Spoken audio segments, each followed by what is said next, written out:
morning.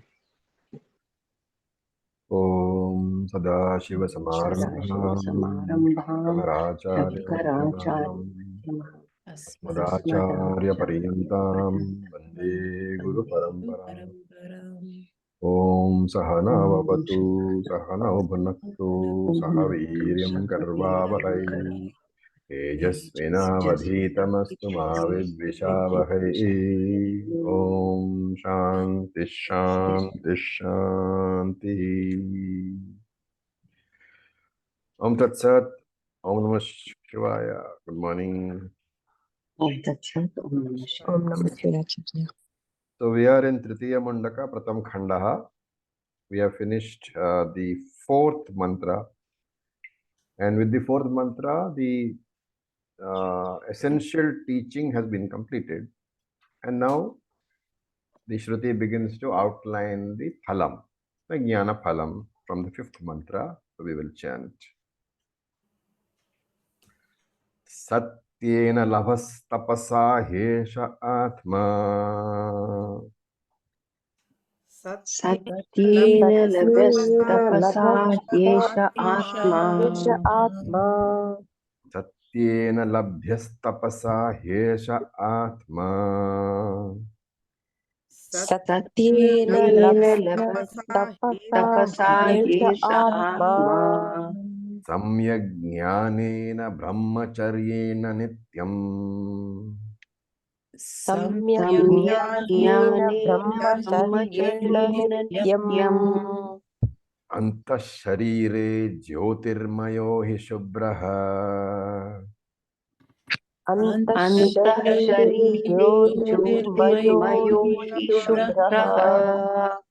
Yam pasyanti yatayak kshina doshaha.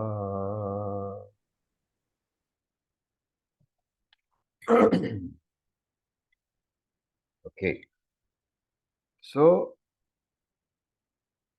we have seen several disciplines, several sadhanas, and in all the scriptures, starting from Bhagavad Gita to even starting from Tattva Bodha, Bhagavad Gita, Upanishads, and even up to the Brahma Sutras, you will find that there is one Sakshat sadhana, one primary discipline, and then there are Sahakari sadhanani, supporting disciplines.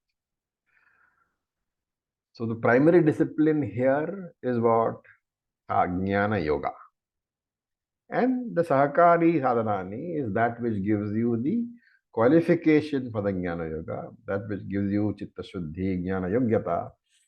All those supporting disciplines, sadhanani, are called Sahakari sadhana. Sahakari means supporting or being of help. Being of help in what? Supporting what? In assimilating jnana. The Sakshat sadhana is, of course, Jnana Yoga. And Jnana Yoga consists of what? Of Shravanam, Mananam, Nididhyasanam. Therefore, Shravanam, Mananam, Nididhyasanam is Sakshat sadhana. And Karma Yoga, Upasana Yoga, all these are Sahakari sadhana. Now, here in this mantra, the Shruti talks about three different Sahakari sadhana. So the first one you will find Satyam. Satyam is there, Tapaha is there, and Brahmacharyam is there. So first line has two of them, Satyena Tapasa, and second line has Brahmacharyena. Three supporting sadhanas. Both are external sadhanas. Okay. These are not, this is not an exhaustive list. It's not that only these three sadhanas can be there. There are many, many such disciplines. And we saw at least 26 such sadhanani earlier. Where did we see them?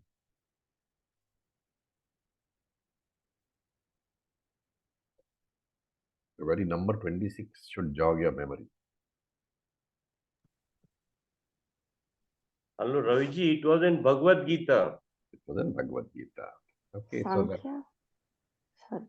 Bhagavad Gita, what's not Sankhya? Bhagavad Gita in the chapter which deals with Sadhanani, which we called what? In that Gita, the chapter itself, the disciplines themselves were called Jnanam. Krishna called them Jnanam. Ahimsa, Satyam, Astheya is not the Bhagavad Gita. That is part of Yoga Sutras. But Amanitvam, Madam Bhitvam, if you remember, all those are covered. So hence there are many, many such disciplines. But here in this chapter, the Shruti talks about three: Satyam, Tapaha, and Brahmacharyam. And it says Samyak Jnanena. Samyak Jnanam means Jnana Yoga.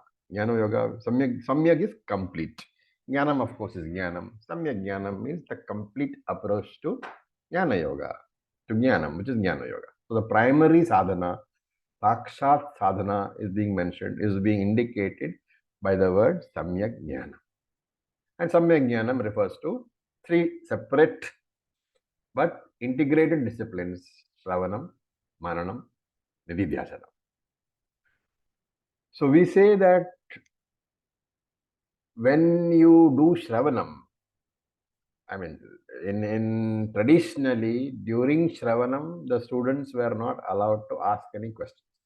That is not, of course, what we follow, because our Shravanam lasts for years together.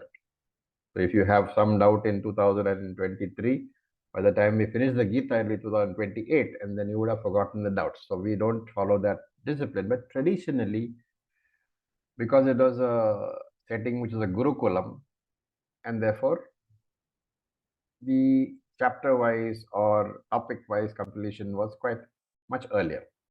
And therefore, the general tendency, general rule was that the student should wait till Shravanam is over before asking questions, which is Mananam.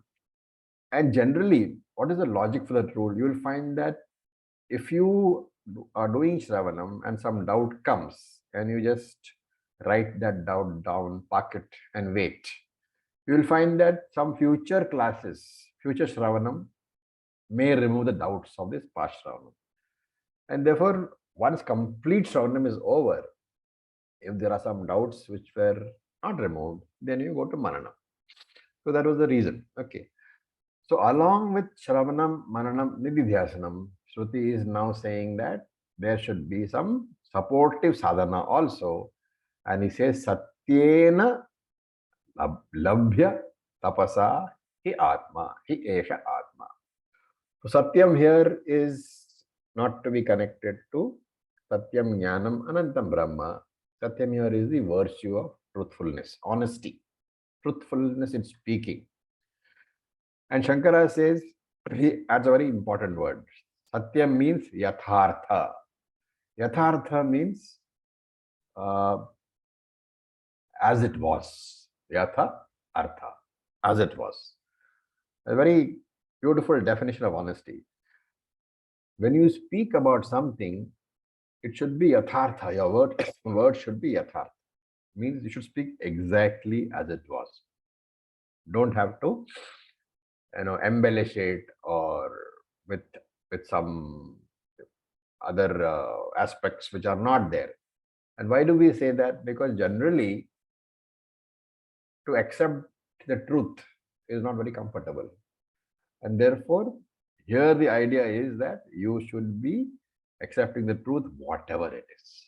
So if somebody tells you that you have certain qualities which you did not think you had, some uncomfortable qualities, let us say.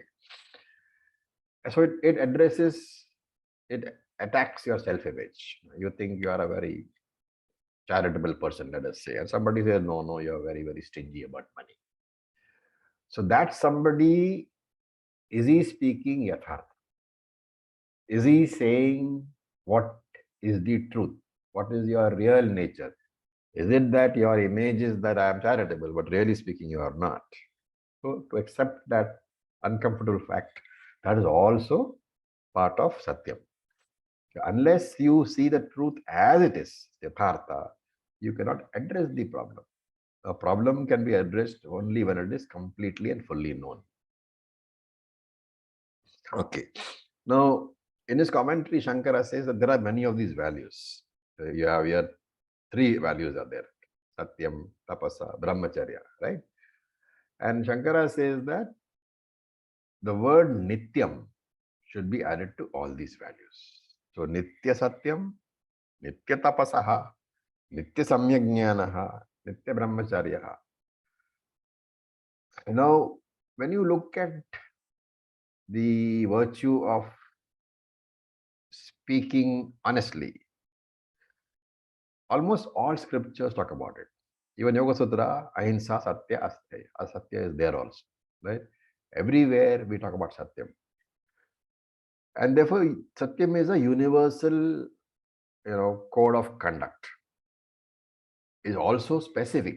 Not only is it universal, it's also specific, which means it's Samanya Dharma and Vishesha Dharma. Not only a general value, but in a specific situation also, that value has to be conducted, has to be adhered to. And here remember that when we talk about dharma, Samanya or Vishesha Dharma, there is a very important part that an involuntary thought. Now, we have discussed this in the Bhagavad Gita also. The thoughts are involuntary in nature. Some thoughts are involuntary in nature. And those involuntary thoughts do not actually give you any papam or punyam because you did not invite those thoughts. They are basically arising out of the guna mix in you, out of the nature that you have. And therefore, when you talk about samanya and vishesha dharma, the mental activity which is involuntary should not be referred to. Dharma refers only to the action, not to the involuntary thoughts.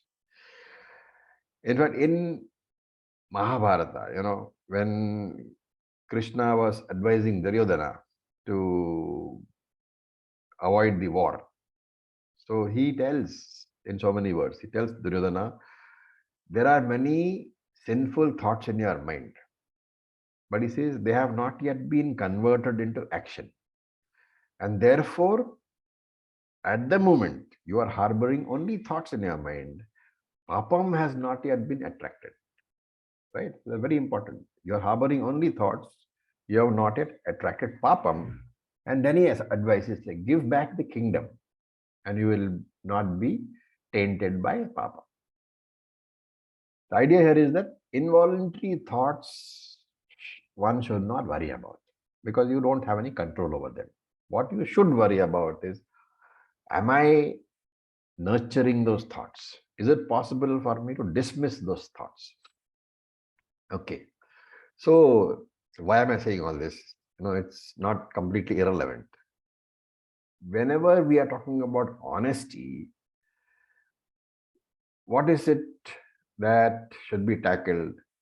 All of us, I mean, all of us, I mean, all of us. If you honestly examine yourself, you will know that there are innumerable lies which you tell. Innumerable lies, right? And how do you tackle those thousands of lies?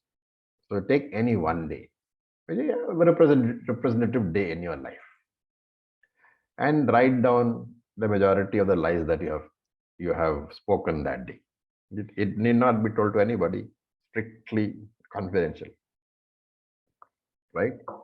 And then you put them into two buckets. One is lies which are avoidable, and one is lies which are unavoidable. Okay.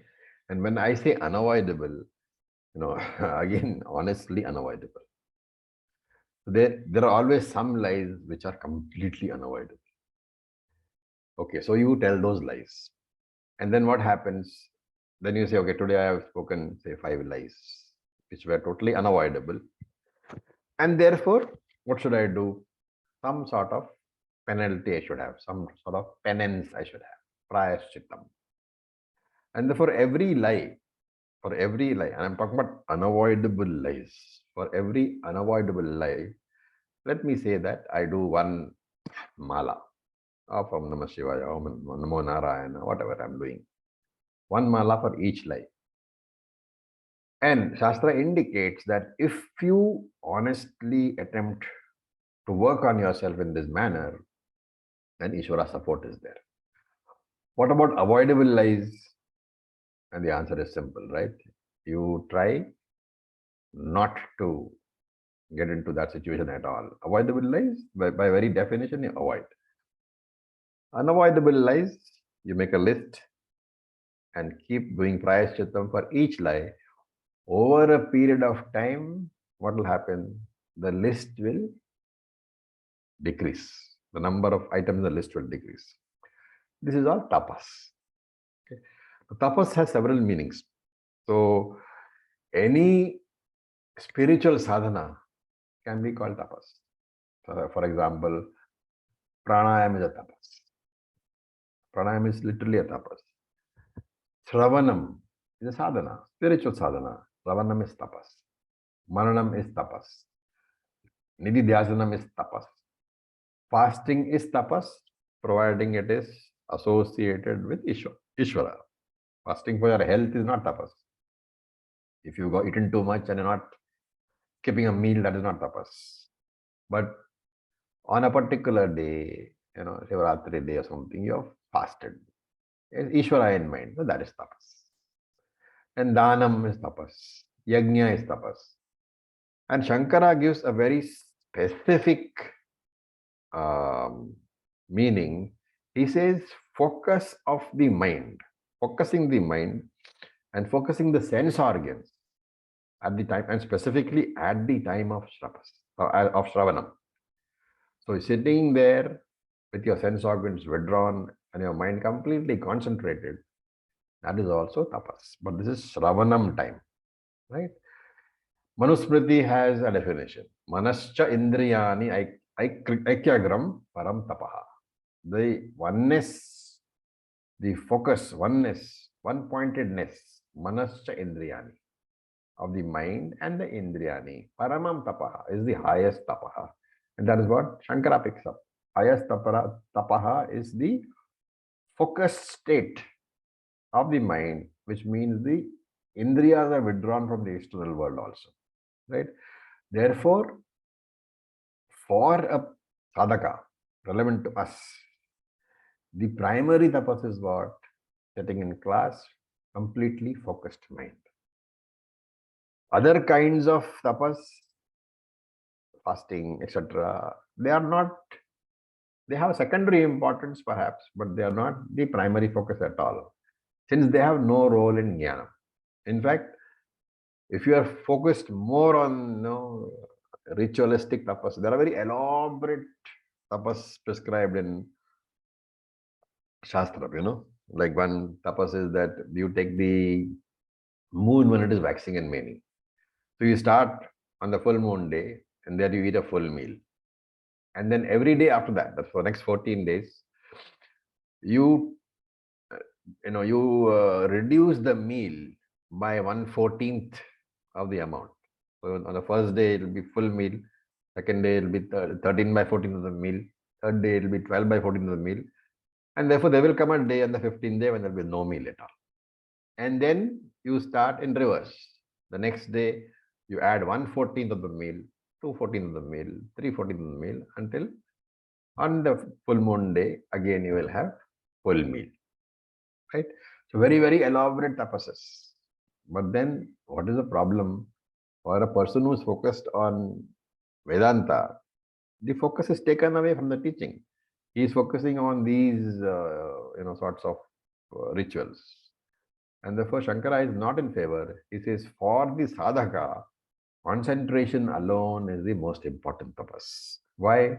Obviously, only a focused mind, only a concentrated mind is ready for jnana. And in fact, Shankara in his commentary specifically mentions, na chandrayanadi. Chandrayanam is that method of fasting, which I said, normal quantity of food is divided into 15 parts, and one part is reduced. It ends up on Amavasya, and then again you start reaching full quantity again on the 28th day. So these sort of rituals are very important from the karma kanda point of view, but for us, for the people who are already in jnana kanda, the ability to focus on the teaching is the main tapas. And therefore Shankara says, This is your paramam sadhanam. The main sadhana for the seeker is the ability to focus your mind and keep your indriyas from wandering, right? And satyam and tapas taken together are understood as what? Satyam is understood as ethical life, ethical lifestyle, and tapas is a religious lifestyle. And therefore, a religious lifestyle means Ishvara is there in your life. Ishvara is there in your life means you have surrendered. If you do not have Ishvara in your life, there is no question of any surrender at all. Because the person who surrenders, what is his most important quality? He has to learn to trust. And if your capacity to trust is weak or damaged, then you cannot have a serious religious life. And that is why Swami Dayananda used to talk about settling accounts with Ishvara. A very nice phrase, settling accounts with Ishvara. You have so many relationships in your life, right? There's a wife, there's a child, there's a husband, there's a parents, grandparents, grandchildren, friends, employees, employers, thousands of relationships. And we are at peace only when, so to say, you settle accounts with them. If the account balance with each of your relationships is brought to zero, that means you don't owe them anything and they don't owe you anything. There are no expectations. Then only there will be peace, right? Now the point is with thousands of relationships, how do you go around settling accounts with all of them? So Swami Dayananda said that you have to come to Vedanta. So what does Vedanta have to do with settling accounts? When you come to Vedanta, you will see your wife as Ishvara, you will see your husband is Ishvara, you will see your mother is Ishvara, your father is Ishvara, your friend is Ishvara, even your enemy you will see as Ishvara. And therefore, you replace all of them with Ishvara. How many accounts do you now have to settle? Only one. You settle your accounts with Ishvara, everything else is taken care of. And this is why you say Namaha, Om Namah. Namah means I offer you my obeisances. I surrender. Surrender means, oh Ishvara, let me settle my accounts with you today. And in settling my accounts with you today, I am settling my accounts with everyone. That is the importance of prayer in our lives. That you are settling accounts with everybody, your mind will be at peace. Okay. Then the next value is brahmacharyam. So observation of chastity. Now, normally brahmacharya means complete abstinence from sex, which is not what is meant here. The sexual morality prescribed in Shastram varies from ashrama to ashrama, and therefore in Grihastha ashrama it is called chastity, right? And that is, you have to be chaste. You have to have a relationship only with one person. In Gurukulam it means complete abstinence. So for each ashrama there is a different rule, a different set of rules. And here also, for example, in brahmacharyam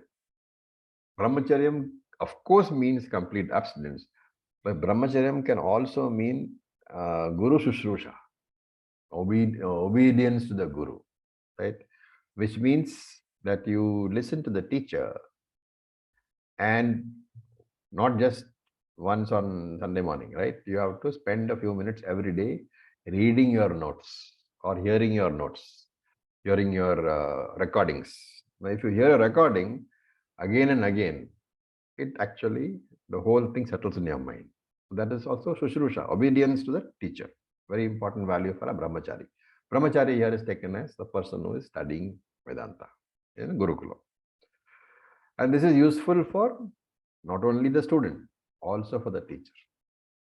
And again, Shankara adds here, for all these, you have to add Nityam. So, Nityam Satyam, Nityam Tapaha, Nityam Brahmacharyam, Nityam Sammajnana. All these four you should have saga.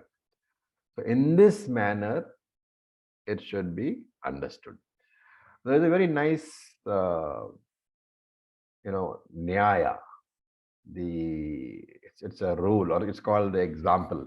It's called the Antardipika Nyaya, the inner lamp. Antardipika, inner lamp. This manner of connecting, this is in relation to the connection of the word Nityam with Tapasa, Brahmacharyam, and Satyam, and Samyajnanam. So, Shankara simply says that this is to be connected in this manner of Antardipika Nyaya. What is the Antardipika Nyaya? Antardipika is an inner lamp. Now, to understand that, if you keep a lamp in the middle of the room, then the light of the lamp is not selective, right? It falls generally on everything in the room, like objects, walls, sofas. You are standing there, falls on you also. It illuminates everything in its range. And that's what the usage of the term Nityam is over here. That word Nityam has to be used in that same meaning. And Nityam is not selective to one particular value. It has to be generally used for all the values. Okay? So this is what is meant by Brahmacharya. Then it says Eshaha Atma Labhya. So that you go back to the first line. So Satyam has been talked about, Tapasa has been talked about, and Brahmacharyam has been talked about, Samyak Jnanam has been talked about. In the first line, what is left? You have got Labhyaha Hi Esha Atma. So Esha Atma Labhyaha. In this manner, Esha Atma, this Atma, Labhyaha can be attained, can be gained. And one has to add over here, can be gained, can be claimed as myself. And then go to the last line, Yatayaha Kshina Doshaha Yam Pashyanti. So Yatayaha is a Yati. Yati means, usually Yati means sannyasi. Okay. It's not the snowman of the Himalayas. Okay. There's also Yati over there, but this Yati is sannyasi. And Shankara gives it this meaning, sannyasi. But Shankara also here very unlike him. Normally, when Shankara says sannyasi, that's it for him. That is it. And I have often said it's for Shankara, anybody who is not a sannyasi is one step short of a human being.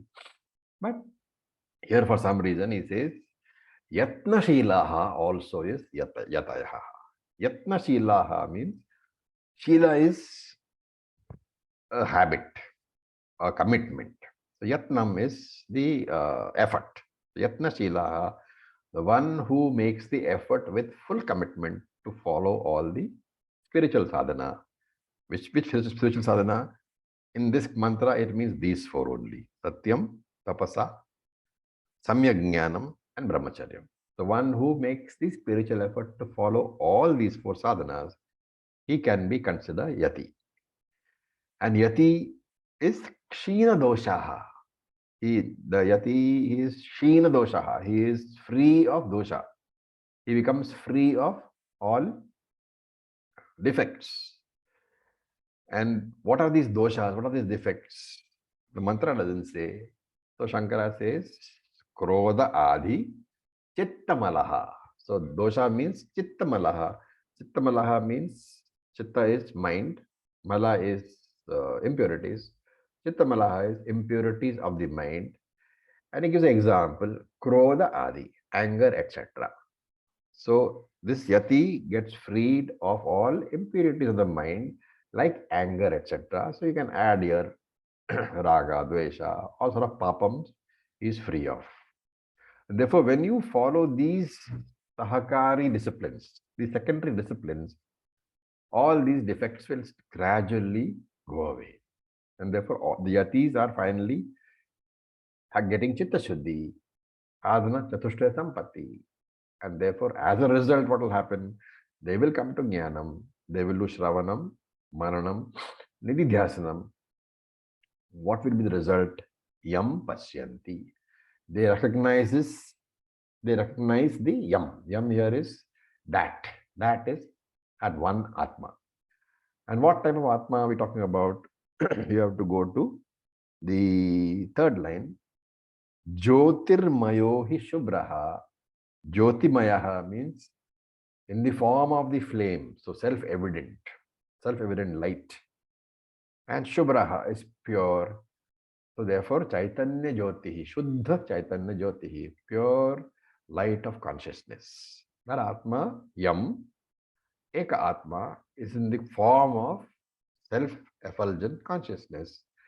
And where do you find that consciousness, that Atma? Anta Sharire, inside your body. So Sharira here has to be taken as Buddhi, intellect or mind, right? And how do you find? What is the nature of that consciousness in your mind? We already know as the changeless witness of all the changing thoughts, as well as the witness of the absence of thoughts. And when will you realize this? When the four supporting sadhana are followed along with the primary sadhana of Pravanam, Maranam, and Nididhyasana. A very important mantra which focuses on the fact that sadhana chatushtayam is a must. With many of us, have a little disdain for karma kanda. If you look into because we have never really focused on it. All of us generally think that karma kanda, I don't want to do all that. I am quite fit for jnanam. So here again and again, he's saying that no, you may be fit for jnanam, but to maintain that fitness, you have to continue to do your sadhana chatushtaya sadhana. All sadhana which gives you chitta shuddhi, you should continue to do. In fact, Brahma Sutra talks about even after becoming jnani, you should continue to do all that sadhana. Okay, now we will look at the next mantra, which is the sixth mantra, and we will read. Please unmute yourself. Satyameva jayate nanaratam. Satyameva jayate nanratam. Satyena pantha vitato devayanaha. Satyena pantha vitato devayanaha. Yena kramantya rashayo hyaptakama. Yena kramaya yaptakama. Yena kramantya rashayo hyaptakama. Yena kramaya yaptakama. It's kramantya, right? So you have to get the habit of putting a lot of half alphabets together. Yena kramantya, then rashayo. Yena kramanta rashayo hyaptakama. Yena rashayo yaptakama. Yatra tat satyasya paramam nidhanam. Yatra tat satyasya paramam nidhanam. Again, a very nice mantra. At least the first line or part of the first line, everybody is familiar with, should be familiar with at least. Where do you find that? Satyameva. Our constitution, Ashoka pillar. Okay. So Satyameva jayate. Satyam alone wins all the time. So that's what it means. And second part is na anradam, not untruth. Truth alone wins, not untruth. So he's saying that wins in the end. Okay. Those people who follow only the truthful part, they will find that there are many temporary setbacks. And again, in this, in the context of the modern world, Jayate has to be understood as a spiritual victory. It doesn't mean that, if you speak the truth all the time, your materialistic progress will be there. In fact, it's quite unlikely. The other way around, actually. This is Kala Yoga after all. Now, a question can come up, Satyam eva jayate. Satyam is a quality, right? And anridham is a quality. The quality of truthfulness and the quality of being dishonest. So Satyam anridham. How can Satyam said to have victory, right? Satyam and anridham, they cannot have any victory or defeat unless they are situated in a person, right? So very abstract argument used in this bhashyam. That qualities like Satyam and Andridham is the habit of speaking untruth, cannot be said to have victory or defeat. Who is said to have victory or defeat? It is the person who has these qualities. And therefore Shankara says that when somebody says Satyam here, in this particular verse, you should take it as the person who speaks the truth, right? And therefore the correct understanding of this is that Satyameva Jayate means the person who speaks the truth, he is the person who wins all the time. Okay. Now why do you say that? So in his Bhashyam he says, it is known in this world that the Satyavadi, the person who speaks the truth, is superior to the Andritavadi. Right? It is known in this world. And he says, the contrary is never known in this world. Na viparyaya. The world knows that the person who speaks the truth is always superior to the person who speaks the untruth. Now, as I said, this is Kali Yuga. So, is it true?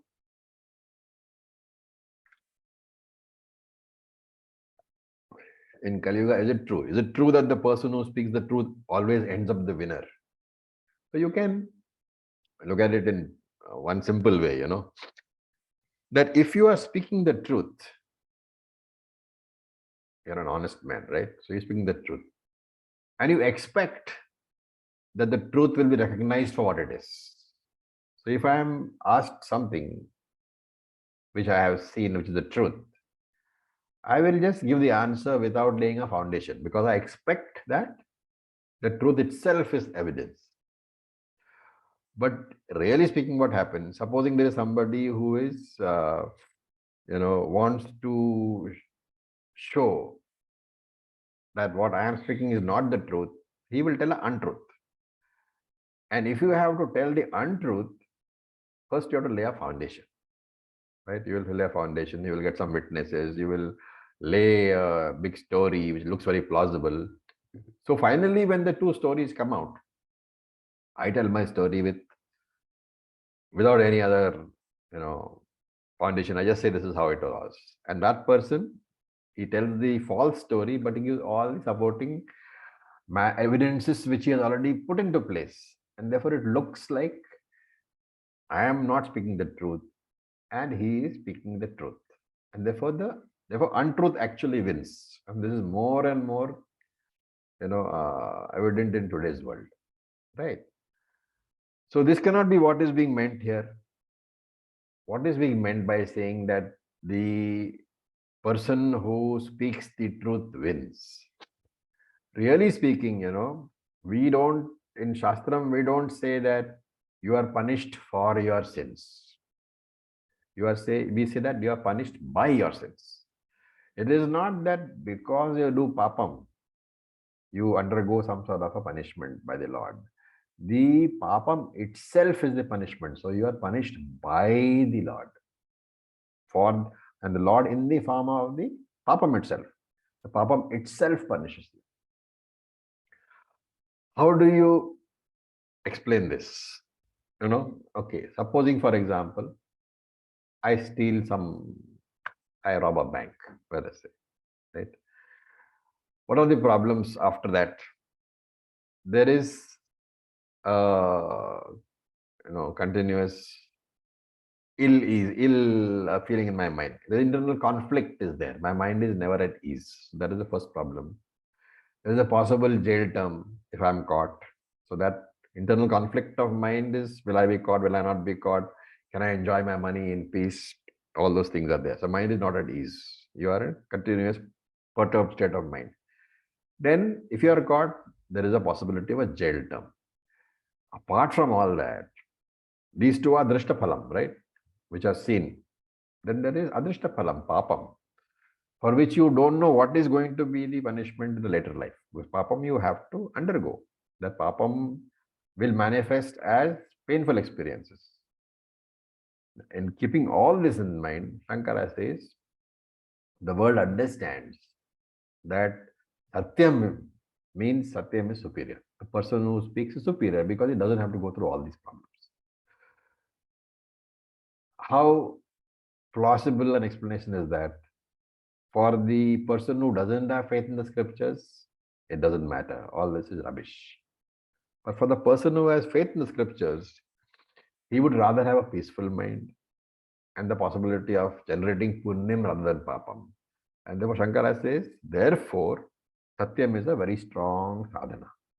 And Satyam here is a upalakshanam, a general indicator for all the sadgunas which we talked about in the Bhagavad Gita, 16th chapter, 17th chapter. And here, what are we talking about? The Upasaka should practice the sadgunas how long? Throughout his life. Because you have to relate this back to the 8th chapter of the Bhagavad Gita. The Upasaka who practices throughout his life, he gets Krama Mukti. Right? So this is a result of what we called in Gita Antakala Easwara Smaranam. The remembering the Lord in the last moment of your life. And therefore, if you are a Upasaka who desires Krama Mukti, you should follow all these disciplines.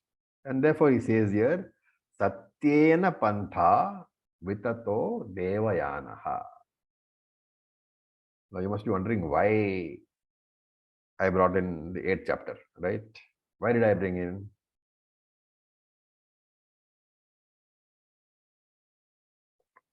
What is the word here in this mantra which invokes the 8th chapter?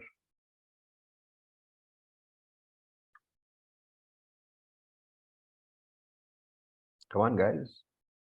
Devayanaha. Devayanaha. Devayanaha is what? Which gati? Devayana Pantaha is Shuklagati. Shuklagati takes you where? Brahmaloka. What do you do when you get to Brahmaloka? Krama Mukti is one of the options that are available. Therefore, Devayanaha here is a reference to Shuklagati.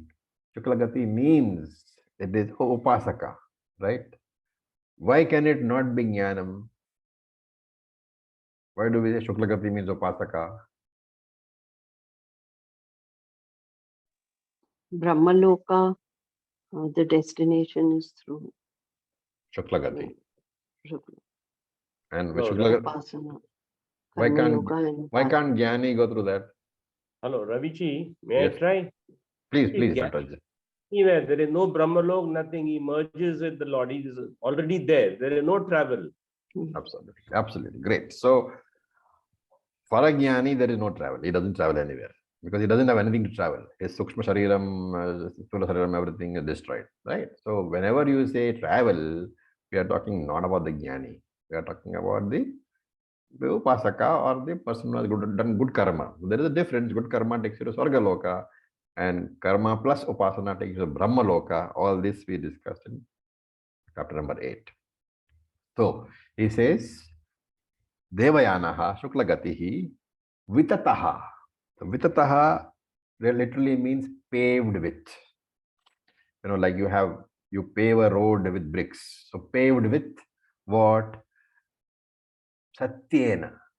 So Devayanaha Pantha, that has to be taken here. Devayanaha Pantha. Shuklagati, the road of Shuklagati, Pantha means road, road of Shuklagati, Satyena Vitataha are paved with the bricks of Satyam. So every truthful word that we speak in our life is one brick that you have laid on the Shuklagati. In case you are, planning to go to Brahmaloka using Upasana and Karma, But please don't misunderstand to read that if you are doing jnanam, then you did not speak the truth. Okay, so that's not what I'm saying. I'm saying every brick in the Shuklagat is every truth that you utter. And if you do that, then what happens? Yena ramanti rashayoho hi aptakamaha. So that breakup is important of that third line. Yena akramanti rashayoho or rashayaha aptakamaha. Yena akramanti rashayaha. By which? Yena, by which? Akramanti rashayaha. The rishis get liberated. So rishis here means you have to take the whole thing in context, right? Why particular meanings are taken. Therefore, the rishis get liberated using this path which has been paved with the bricks of Satyam. And the rishis get liberated. So rishis mean what over here? Who is the one who gets liberated using this Shuklagati?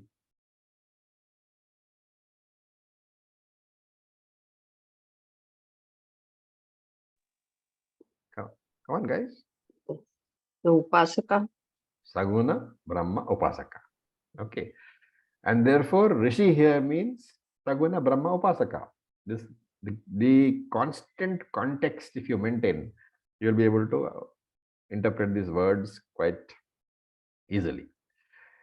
And what are the qualities that this Saguna Brahma Upasaka requires? So Shankara gives in his commentary some qualities, right? So he says, he starts with Varjita, means these people have to be free of. Varjita means free of.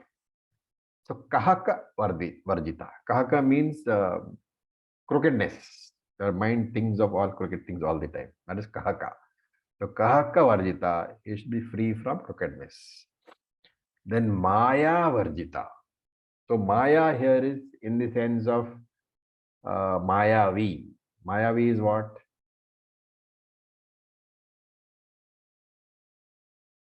What is Mayavi?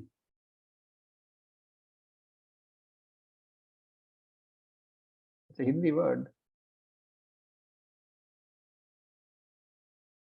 No? One who can create an illusion. Born of One who can create an illusion. What do you call him in English?